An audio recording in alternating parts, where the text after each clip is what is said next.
News WWT की video को पूरा देखने, लाइक और चैनल को सब्सक्राइब करने वाले 10 विजेताओं को माह के अंत में इनाम दिया जाएगा। नमस्कार दोस्तों, आइए जानते हैं वैवाहिक विवादों में वकीलों की क्या भूमिका होनी चाहिए। दिल्ली हाई कोर्ट ने दी ये सलाहें। ऐसा देखा गया है कि शादी से जुड़े विवादों में अक्सर वकील अपने मुवक्किलों को उकसाने का प्रयास करते हैं। इस संबंध में दिल्ली हाई कोर्ट ने कहा है कि वकीलों को अपने मुवक्किलों को वैवाहिक विवाद सुलझाने की सलाह देनी चाहिए, न कि उन्हें एक दूसरे के खिलाफ आरोप प्रत्यारोप करने और इसे हवा देने का मशवरा देना चाहिए।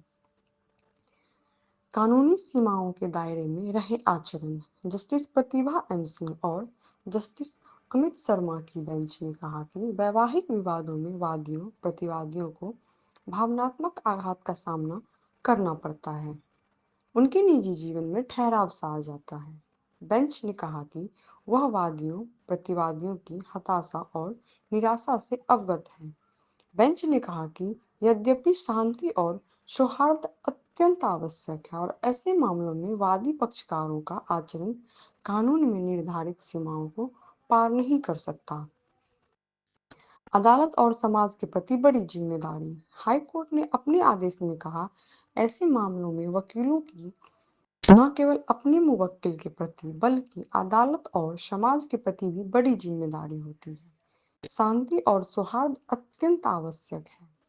वकीलों को मुवक्किलों को एक दूसरे के खिलाफ आरोप लगाने और उन्हें बढ़ावा देने के बजाय विवादों के समाधान की सलाह देनी चाहिए।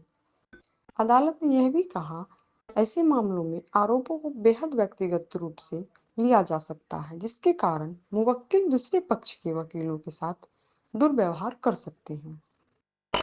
हालांकि इसे किसी भी तरह से उचित नहीं ठहराया जा सकता। अंत में ऐसे मामलों में पक्षकारों का आचरण कानून में निर्धारित सीमाओं से परे नहीं जा सकता। पति पर लगाया 1 लाख रुपए का जुर्माना। दिल्ली हाई कोर्ट की बेंच ने एक पति पर 1 लाख रुपए का जुर्माना लगाते हुए यह टिप्पणी दी कि यह राशि उसे अलग रह रही अपनी पत्नी को देनी होगी। यह जुर्माना उसे दुर्व्यवहार के लिए कुटुंब अदालत में लगाया गया था। इस दुर्व्यवहार में पत्नी के वकील के खिलाफ अपशब्दों का इस्तेमाल भी शामिल था। पति के खिलाफ आपराधिक अवमानना की कार्यवाही शुरू करने की महिला की याचिका पर विचार करते हुए और उसे पति को 6 महीने की जेल की सजा सुनाते हुए बेंच ने कहा कि हालांकि हाई कोर्ट और कुटुंब अदालतों में कार्यवाही के दौरान कई घटनाएं हुई हैं, लेकिन उसे पति को सीधे तौर पर दोषी नहीं ठहराया जा सकता। ऐसे प्रतीत होता है कि कुछ परिस्थितियों ने उसे ऐसा व्यवहार करने के लिए उकसाया। अदालत में गाली गलौज मंजूर नहीं। अदालत ने कहा कि अगर पत्नी के वकील के खिलाफ कोई आरोप थे तो पति को उचित कार्रवाई करनी चाहिए थी। अदालत ने यह भी कहा कि अदालत में गाली गलौज करना स्वीकार नहीं होगा। पति ने जुलाई 2024 में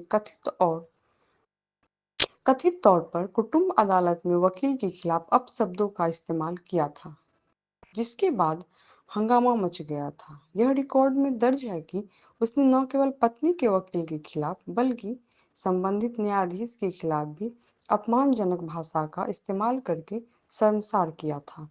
अदालत ने कहा कि वैवाहिक विवाद दोनों पक्षों के वकीलों के बीच खतरनाक झगड़े में बदल गया।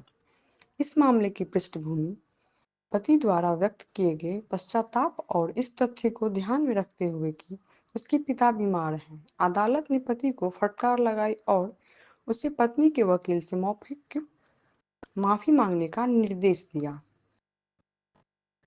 अदालत ने निर्देश दिया, नसीहत और माफी के अलावा प्रतिवादी पति याचिकाकर्ता पत्नी को 1 लाख रुपए का खर्च भी अदा करेगा। अदालत ने उसे अपनी नाबालिग बच्चों के भरण पोषण और स्कूल की फीस का भुगतान जारी रखने का भी आदेश दिया है। धन्यवाद दोस्तों। न्यूज़ WWT की वीडियो को पूरा देखने, लाइक और चैनल को सब्सक्राइब करने वाले 10 विजेताओं को माह के अंत में इनाम दिया जाएगा।